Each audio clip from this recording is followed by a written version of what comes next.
인생에서 선과 악의 구별이나 옳고 그름의 구별은 참 평생 해답을 찾아가야 하는 참 쉽지 않는 그런 문제입니다. 우리 자신이, 내 자신이 옳다고 여기지만 그것이 그릇될 수도 있고, 내가 선이라고 믿지만 혹은 그것이 악일 수 있기 때문입니다. 이것이 하나님께서 그래서 우리에게 너희는 정죄하고 판단하고 심판자가 되지 말아라. 오히려 사랑하고 섬기고 겸손해라 라고 명령을 하시는 이유입니다.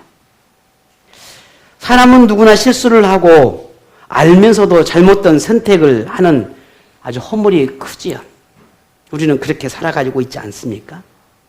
돌이켜야 함을 알면서도 돌이키지 못하고, 데려가야 함을 알면서도 또 머뭇거리고, 또 멈춰야 함을 알면서도 멈추지 못하고 살아갑니다.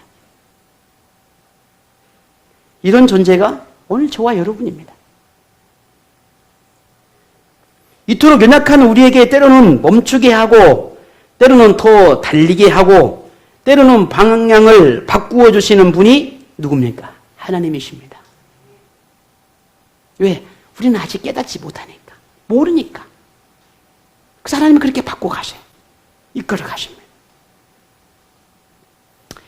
하나님은 모든 사람들에게 복된 인생을 주기를 너무너무 원하십니다.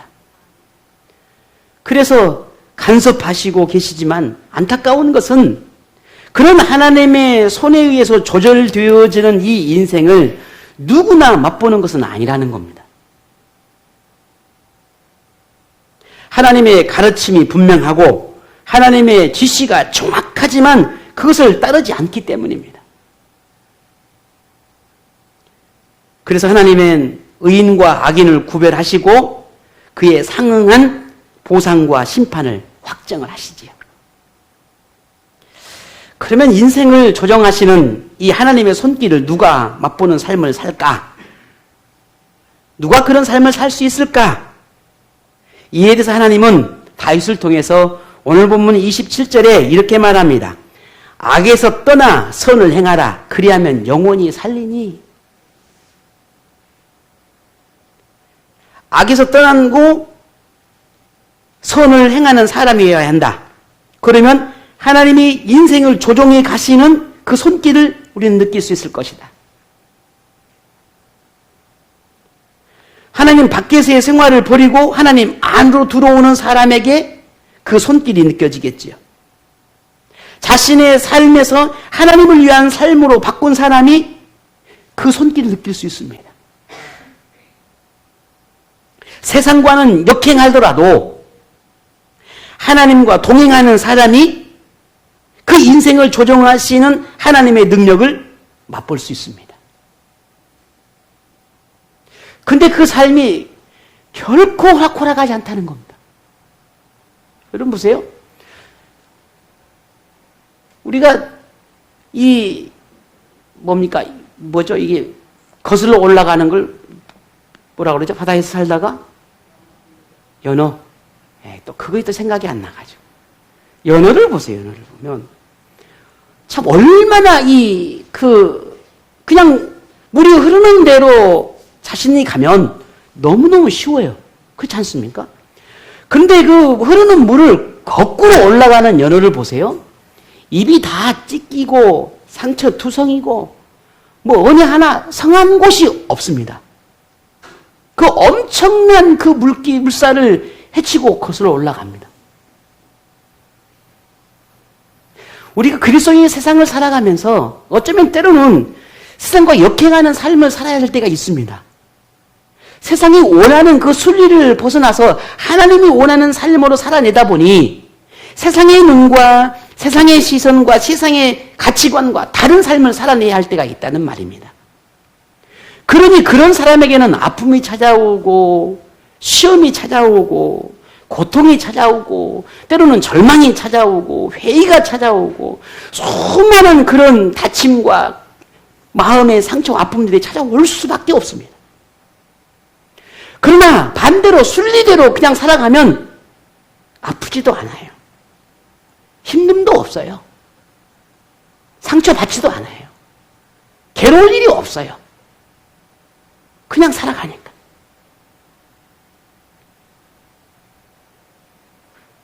하나님은 오늘 우리에게 이렇게 말합니다. 악에서 떠나라. 그리고 선을 행해라. 아픈데 하나님, 너무 힘든 건데요. 내가 너를 도와줄게. 너의 인생을 내가 조정해 줄게. 이쪽으로 가면 너가 힘든 줄 아니. 너가 이쪽으로 가면 돼. 이렇게 하면 너가 괴로운 줄 아니. 내가 너를 이렇게 이끌어 줄게. 라고 말씀하고 있는 겁니다. 그것을 믿고 그것을 신뢰하는 사람에게는 연어처럼 거슬러 올라가는 겁니다. 우리는 분별력이 부족하고 이 선택하는 결단력도 부족합니다. 그래서 늘 흔히 그런 거예요. 선택장애가 있다고. 선택장애가. 항상 이거 해놓고도 아니야 이건 것 같아. 아니야 또 이건 것 같아. 하루도 수십 번씩 왔다 갔다 왔다 갔다 왔다 갔다. 결단력이 부족해요. 그렇다고 죄의 노예로, 악의 노예로 그렇게 전락해서 살아가는 것은 더더욱 슬픈 일이에요. 더더욱 아픈 일이에요. 자신의 선택이 옳다고 여기는 그런 교만함도, 자신의 연약함만을 탓하며 머뭇거리는 것도 절대로 우리의 신앙생활에 유익한 생활이 될 수가 없다는 것이 하나님의 교훈이죠. 그래서 하나님은 실패할지라도 결단력 있는 사람, 넘어짐을 두려워하지 않는 사람, 하나님의 가르침이 옳은 줄 알고 기꺼이 하나님을 따르는 사람에게 하나님은 모든 능력을 내가 너에게 보여주겠다라고 말씀하시는 겁니다. 이것을 본문인 34절에 이렇게 말하죠. 함께 볼까요? 여호와를 바라고 그의 도를 지키라. 그리하면 내가 땅을 차지하게 하실 것이라. 악인이 끊어질 때에 내가 똑똑히 보리로다. 아멘. 하나님을 따르는 삶이 옳다는 것을, 그 삶이 옳은 것을 내가 너를 통해서 세상에 알게 하겠다라는 겁니다. 엄청난 축복이지요. 그러나 그 하나님의 쓰임받는 내가 도구가 되기 위해서는 나는 수많은 이 삶을 거쳐가야 합니다. 그 과정이 필요한 거예요. 그 과정이 순탄치 않다는 거죠. 그럼에도 하나님을 믿기에, 그럼에도 하나님을 의지한다면 비록 그 과정은 순탄치 않겠지만 마지막 그 순간에는 하나님 앞에 부끄럽지 않을 것입니다. 하나님이 인생을 조종하시면 어떤 일이 일어날까? 여러분 알고 싶지 않습니까? 하나님이 내 인생을 옳은 방향으로 내가 뒷길로 가지 않도록 나를 잘 조정해 주시는 그런 삶이 내가 그 안에서 살아간다면 나에게 어떤 일이 일어날까? 여러분 궁금하지 않습니까? 어떤 일이 일어날 것 같습니까?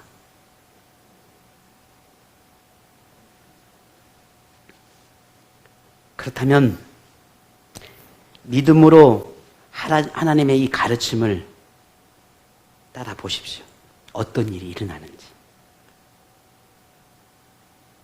안 된다 하지 말고, 못한다 하지 말고, 할 수 없다 하지 말고, 세상의 흐름을 따라가기보다 하나님의 말씀에 더 귀를 기울여 보십시오.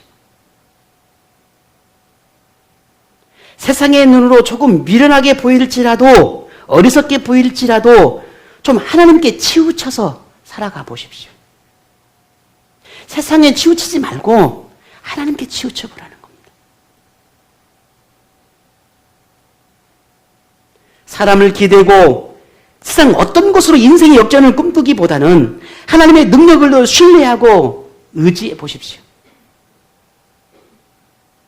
마음의 그릇을 하나님의 것으로 채워보십시오. 이 생각의 나무를 자르고 또 기르는 그 모든 것들을 하나님과 함께 나누어 보십시오.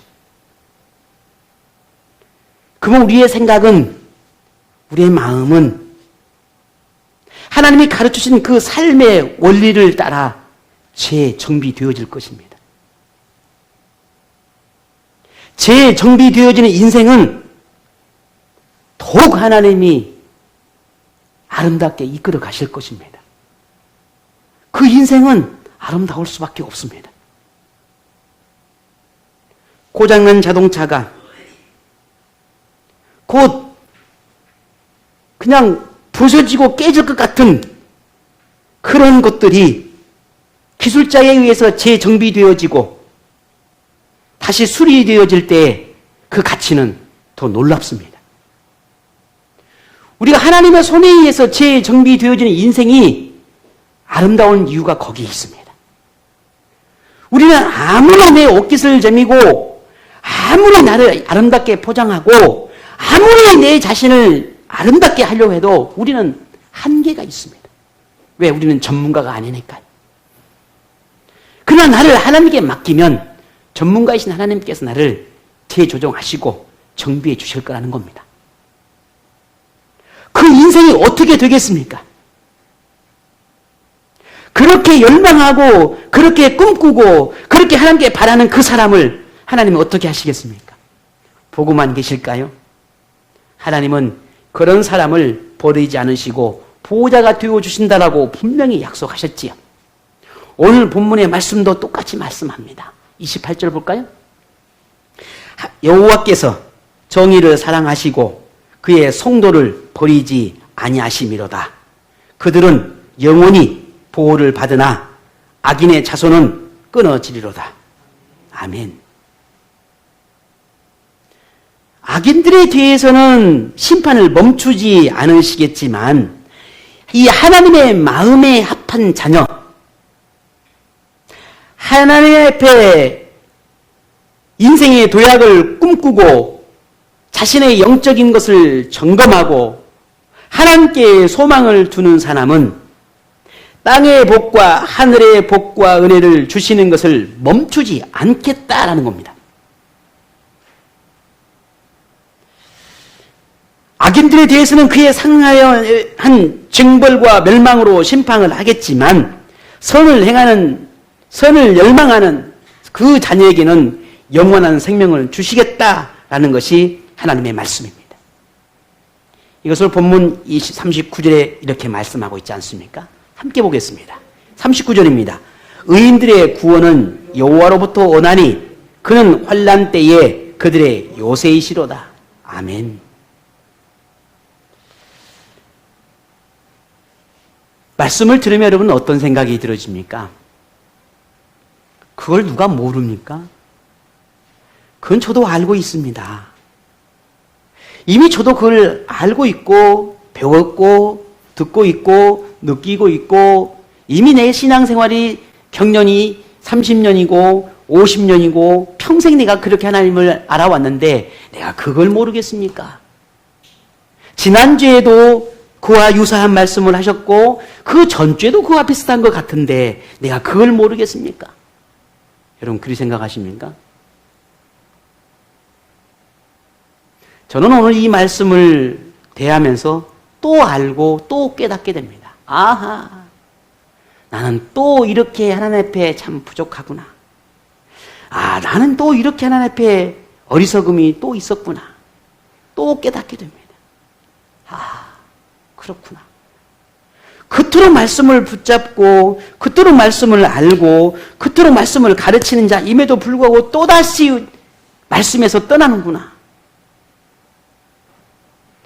물론 저는 여러분에게 오늘 이 말씀을 가르칠 만한 자격이 있는가라고 하는 질문을 던질 때 사실은 그 자격적인 면에서 보게 되면 저는 여러분보다 훨씬 더 못한 자입니다.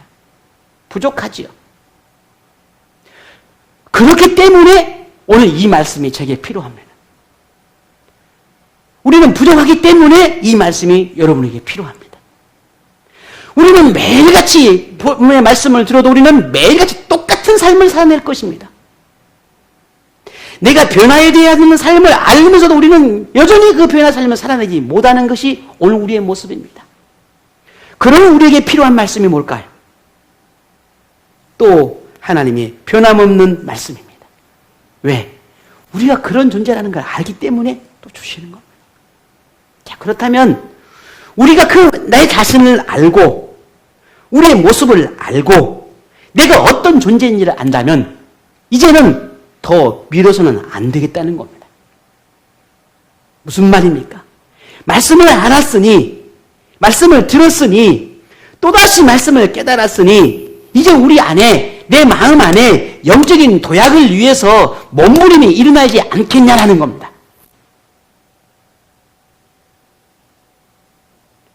물론 우리에게 그런 뭔가 하고 싶고 뭔가 그러고 싶은 그런 마음의 간절함은 있어도 우리에게 보여지는 상황이나 환경이 제약이 많은데 힘들지 않습니까? 라고 우리가 생각할 수도 있고 그리 말할는지도 모릅니다. 물론 저도 어떤 면에서는 그런 생각들을 가지고 살아가니까요. 그렇다고 내가 아무것도 하지 않는다면, 내가 멈추어 있다면 우리는 그 어떤 것도 이룰 수 없다라는 겁니다. 세월은 얼마나 빨리 흘러가는지, 나는 고민하는 사이에 하루가, 어떻게 해야 되나 염려하는 사이에 한 달이 흘러가고 있다는 겁니다. 오늘 벌써 1월 31일 마지막 날입니다. 여러분 너무 빠르지 않아요? 어제 한조 선생님 결혼식을 보면서요, 제가 참 그런 생각이 들었어요. 저보다 컸는데 그래도 요만한 꼬마 때 우리 한조 선생님을 만났단 말이에요. 그때 중학교 3학년 때인지 고등학교인지 아마 그쯤 되어 보여요. 그때 처음으로 한조 선생님을 만났어요. 참 어린 아이 같았단 말이죠. 근데 지금은 이렇게 건장한 아주 성인이 돼서 아내를 맞이하는 결혼을 하고 가만히 보고 있는데요. 이상한 제 마음에 그런 많은 생각들이 들더라고요. 우리 안전 선생님 꼬마 때 왔는데, 깨끗했을 때가 만났는데, 벌써 결혼을 하고 성인들 결혼을 한다고?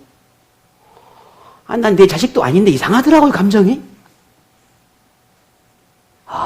그렇구나. 정말 세월이 이렇게 빠르다. 이렇게 빠르구나. 얼마나 빨리 흐르는지. 이제는 정말 우리가 고민해야 합니다. 이제는 정말 우리가 고민하고 또 고민해서 하나님의 방법을 찾아야 합니다. 물론 조금은 좀 희망을 찾는 듯 하지만 여전히 이 코로나라고 하는 이 먹구름에서 벗어나지 못하고 있는 게 현실이죠. 교회 공동체를 향하는 사람들의 비난과 예배하는 것이 이상하게 여겨지는 듯한 그런 현실 속에서 우리가 그런 현실을 대하고 살아가고 있지 않습니까? 사회적 환경도 변화해가는 이 교회의 모습도 이제는 처음에는 오히려 낯설었던데 점점 더 익숙해져 가고 있습니다. 오히려 당연하게 받아들여져 가고 있는 현실입니다. 어떤 이유로든 예배가 쉬게 되면 그게 당연하게, 어떤 이유는 뭔가 하나님 앞에 나가지 못하는 것이 그게 자연스럽게. 여러분 인터넷을 한번 해보십시오. 예배에 대한 것들 아니면 교회 모임에 대한 것들을 검색해 보면 대부분이 다 인터넷과 비대면과 영상과 혹은 무슨 이 온라인 이런 단어도 도배가 이루어져 있습니다. 그게 오히려 대안이라고 말하고 그것이 당연한 것처럼 여기고 그것이 모든 교회가 그리 받아들여야 된다고 수없이 많은 사람이 외치는 사람들이 이제는 도배를 하고 있습니다. 여러분도 그리 생각하십니까?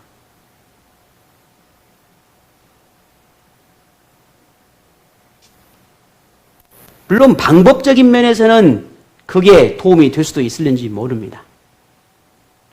하지만 그 그것이 도움은 될 수 있을는지 모르나 그것이 정답일까라고 하는 질문을 던진다면 우리는 뭐라고 대답을 해야겠냐는 거예요.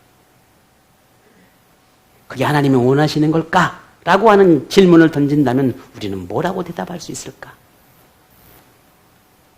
이것이 점점 더 익숙해지고 점점 당연시 되어져 가고 있는 이 시대에 다시 일상으로 돌아가서 다시 원래의 모습으로 우리가 예배의 삶을 살아내기를 위해서 한다면 우리는 또 어떤 시대를 맞이하게 될까? 많은 사람들이 다시 외칠 것입니다. 과거에도 그랬잖아. 이전에도 이런 예배와 이렇게 드렸는데 왜 지금은 그게 또 안 되느냐라고 또 아우성일 것입니다. 사람은 그렇거든요. 그렇게 우리는 기준이 흔들리고 마음먹음이 흔들리고 우리의 생각이 흔들리고 우리의 의지가 흔들리고 날마다 이렇게 흔들림 속에서 살아가고 있다는 겁니다. 그러면 우리가 어떻게 해야 할까요? 어떻게? 지금 우리가 할 수 있는 게 뭘까?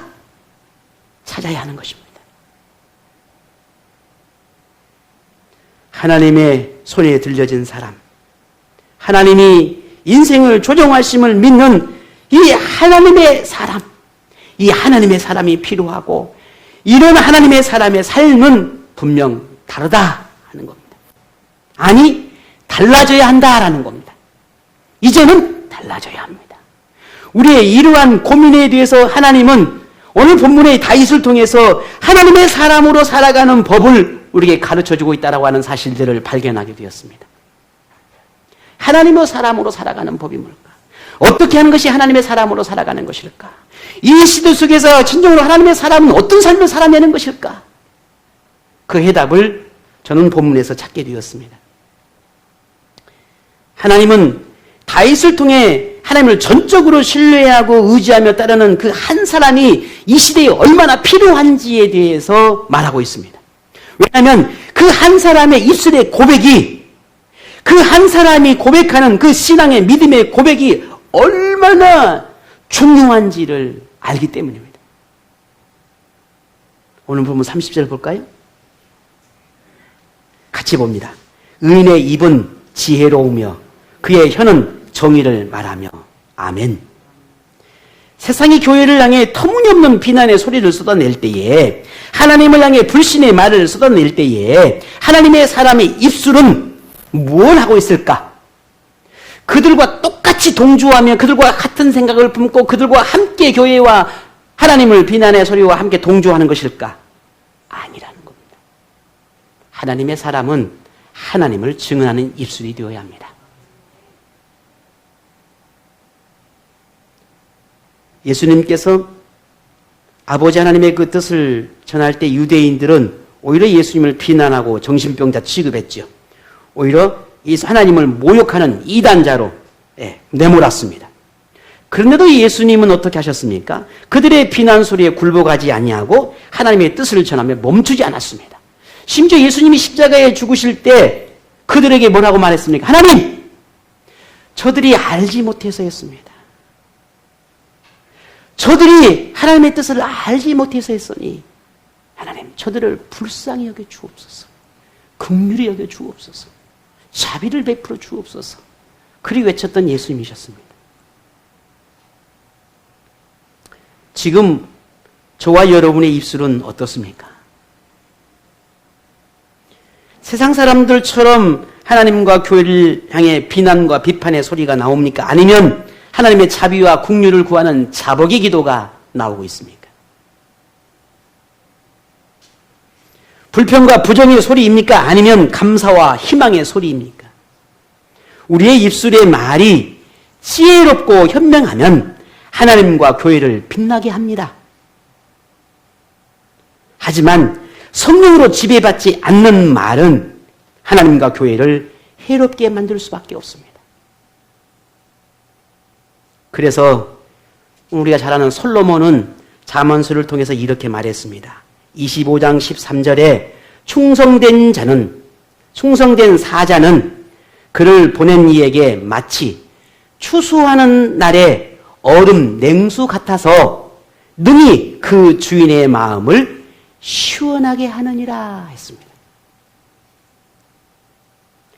바울은 에베소 4장 29절에 무릇 더러운 말은 너희 입 밖에도 내지 말고 오직 덕을 세우는데 소용되는 대로 선한 말을 하여 듣는 사람에게 은혜를 끼치게 하라 했습니다. 하나님의 사람의 입술의 고백은 오직 하나님의 마음을 시원하게 해드리는 말들로 채워져 있습니다. 이게 하나님의 사람이에요. 하나님은 지금 우리의 고백이 지혜와 현명함에서 나오는 아름다운 말로 하나님을 영화롭게 하는 그 하나님의 사람이기를 바라고 계십니다. 지혜롭고 현명한 말로 하나님의 이름을 영화롭게 하는 사람, 주위 사람들에게 은혜를 끼치는 사람, 그 사람이 하나님의 사람으로 사는 삶입니다. 이제 저와 여러분의 입술이 고백되어지는 이 말이 하나님을 영화롭게 하고 교회를 아름답게 하고 믿음의 성도를 향해 사랑의 말로 이 어렵고 힘든 세기를 우리 함께 극복해 갈 수 있는 그런 우리 공동체가 되기를 원합니다. 우리 옆에 분에게 이렇게 다시 한번 용기를 내십시다. 네. 좋은 말이잖아요. 우리의 입술에 이런 아름다운 고백을 하기 위해서는 우리의 마음에 무엇을 담느냐가 달려 있습니다. 이게 중요하다는 거죠. 마음은 마치 이 그릇과 같습니다. 그래서 이 마음에 무엇으로 채워져 있느냐, 그것이 입으로 나온다는 겁니다. 악이 담겨져 있으면 악이 나오고, 원망이 담겨 있으면 원망이 나오고, 미움이 담겨 있으면 미움이 나옵니다. 반면 사랑이 담겨 있으면 사랑이 나오고, 선한 것이 담겨 있으면 선한 것이 나옵니다. 그래서 하나님은 우리가 이 하나님의 사람으로 살아내기 위해서는 마음에 무엇으로 채워야 하겠느냐라는 것을 우리에게 가르쳐 주었습니다. 무엇을 채워야 하겠다고요? 본문 31절을 보겠습니다. 같이 읽습니다. 그의 마음에는 하나님의 법이 있으니 그의 걸음은 실족함이 없으리로다. 아멘. 마음에 무엇을 채워야 한다고요? 하나님의 법이라 했습니다. 하나님의 말씀. 우리의 마음에 하나님의 말씀으로 채우면 우리의 입술의 고백도 하나님 말씀으로 쏟아져 나옵니다. 우리 마음에 하나님의 은혜가 있으니 하나님의 그 은혜가 쏟아져 나옵니다. 하나님의 사랑이 쏟아져 나옵니다. 하나님의 돌보심이 어떻게 이루고 계시는지 하나님의 돌보심에 대해서 쏟아져 나옵니다. 하나님의 행하신 그 아름다운 일들이 자연스럽게 우리 입술을 통해서 고백되어질 수밖에 없습니다. 마음에 하나님 말씀이 있으니 하나님을 자랑하고 하나님의 자녀를 자랑하고 하나님의 집을 자랑하고 하나님의 가족을 자랑하게 됩니다. 사람일진데 어찌 허물이 보이지 않으며 사람이 모인 곳에 어찌 실수가 없을 수 있겠습니까? 어찌 그들의 잘못된 것이 보이지 않을 수 있겠습니까? 하지만 하나님의 사람은 사랑하기를 먼저 하고 이해하기를 먼저 하고 선을 베풀기를 먼저 해야 한다라고 주님은 말씀하셨습니다. 왜냐하면 우리 자신도 그와 같은 모습들이 있기 때문입니다. 그래서 하나님의 사람은 다른 것입니다. 그래서 하나님은 마음에 하나님의 법을, 그래서 너희 마음에 하나님의 말씀을 두라 라고 명령하신 것입니다. 마음이 하나님 말씀으로 지배를 받으니 성령으로 충만해지고 하나님의 말씀을 붙드니 힘이 나고 하나님의 말씀이 내 지혜로 삼으니 내 삶이 실족하지 않게 된다는 겁니다. 시험이 찾아오고 어렵고 힘듦이 왜 안 찾아오겠습니까? 누구나 다 경험을 하죠. 그런데 그것을 이겨낼 수 있는 게 뭐겠습니까? 오직 하나입니다. 하나님이거든요. 다른 게 아닙니다. 하나님입니다. 제가 여러분의 인생에 도움은 될 수 있지만 여러분의 근본적인 인생의 문제를 해결할 수 있는 그런 사람은 아니잖아요. 내가 그토록 의지하고 사랑하는 내 아내도 똑같아요. 내게 뭔가 도움이 되고 내게 유익한 존재인 건 분명하지만 내 인생을 바꿔놓고 내 삶을 바꿔놓고 내 생명을 책임질 수 있는 사람은 아니라는 말입니다. 분명한 것은 하나님과 하나님의 말씀을 붙잡을 때 우리는 살 수 있습니다. 하나님의 말씀을 내 삶의 기준으로 삼으니 인생의 방향이 분명해지고 인생의 길이 보이게 되는 것입니다. 하나님의 말씀을 마음에 채우는 그런 하나님의 사람, 그런 하나님의 자녀가 오늘 우리 모두가 되기를 바랍니다. 마음에 채워진 어두운 것과 부정한 것들을 이제 다 모두 다 떨어내버리고 그곳에 그 마음에 하나님의 말씀으로 채워주시기를 바랍니다. 말씀을 듣고 말씀을 읽고 말씀을 묵상하고 말씀 앞에 순종하는 생활들로 오늘 우리가 조금씩 전환해가는 그런 삶이 오늘 여러분 가운데 일어나기를 바랍니다. 그것이 그런 삶이 그런 인생을 살아낼 때 하나님과 교회를 영화롭게 하고 하나님의 자녀로 부름받은 오늘 저와 여러분이 평생 하나님의 복을 누리며 살 수 있는 유일한 길입니다.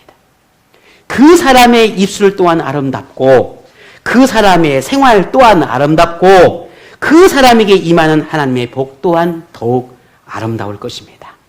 그 은혜가 여러분 모두에게 임하기를 축복합니다. 하나님의 사람으로 이 시대를 살아가는 데 필요한 마지막 또 하나의 방법은 우리가 바라보는 시선이 변화되어야 한다는 겁니다. 오늘 본문 37절을 함께 보겠습니다. 같이 읽습니다. 온전한 사람을 살피고 정직한 자를 볼지어다. 모든 화평한 자의 미래는 평안이로다. 아멘. 우리가 너무 잘 아는 것처럼 다윗은 자신에게 해를 끼치고 악을 행하는 사람도 있었지만 꼭 그런 사람만 주변에 있었던 것은 아니었습니다. 악을 행하는 사람도 그들로 인해서 아프고 힘든 시간도 있었지만 다윗을 위로하고 격려해 주는 사람도 참 많았습니다. 비웃고 조롱하고 정죄하는 사람도 있었지만 위로하고 격려하는 사람도 있었습니다. 배반하고 배신하는 사람도 있었지만 충직하고 충성한 사람도 있었다는 걸 우리는 알고 있습니다. 다윗을 죽이려고 이렇게 혈안이 되어 있는 사람도 있었지만 오히려 그 다윗을 살리려고 자신의 생명을 내어놓은 사람도 있었다는 것 또한 우리는 알고 있습니다.